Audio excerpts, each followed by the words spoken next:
In this video, we'll be looking at what is commonly referred to as the cockpit of your bike. That consists of the stem, the handlebars, and then the controls and grips on your handlebars. When you get a new bike, it is often set up in a very neutral position for all of this, which for most riders is pretty comfortable. But there are a lot of things that you can tweak and make changes to yourself, and it's a very easy thing to do that can make a big difference in how your bike feels. So on a bike like this, the controls that you have on your handlebar, you obviously have your brake levers, and then you have your shifter. You can adjust the positioning of those. They're really simple to do. They only require an Allen key. Usually it's either a 4 or a 5 millimeter, and you can make a lot of adjustments there that can dramatically change the feel of your bike.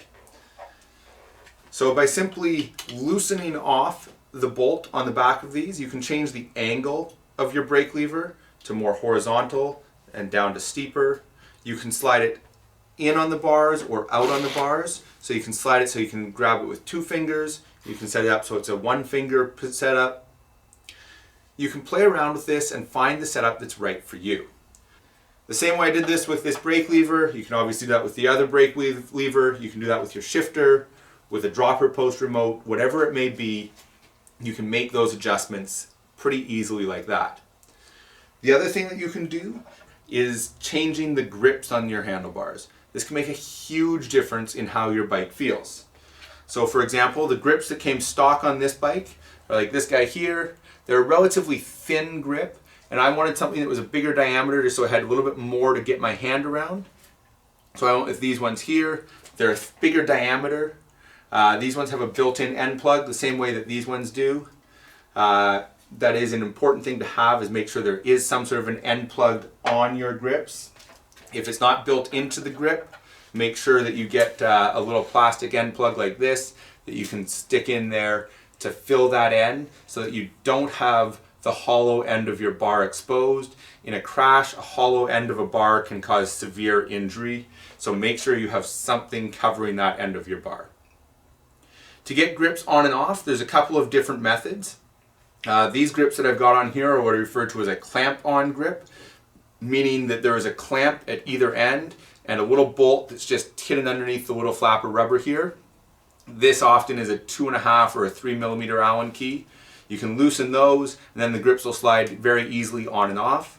Sometimes there's a clamp on both ends, sometimes it's only on one end. Some grips will be like this one here that don't have a clamp on either end, and they just slide on and off.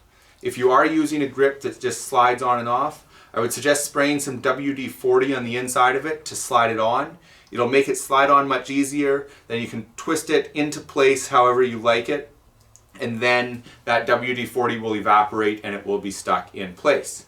Again, you can see this grip is not a round profile, but it has an extra bit of padding down here, designed so that if you are holding onto that grip, you've got some padding for the palm of your hand, giving yourself a little bit more to hold on to.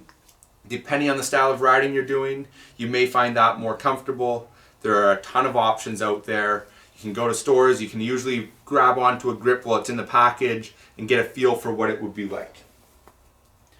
If you want to make some more extreme changes to the way your bike feels, you can change the length of your stem or the angle of your stem, whether it is a higher rise or a lower rise.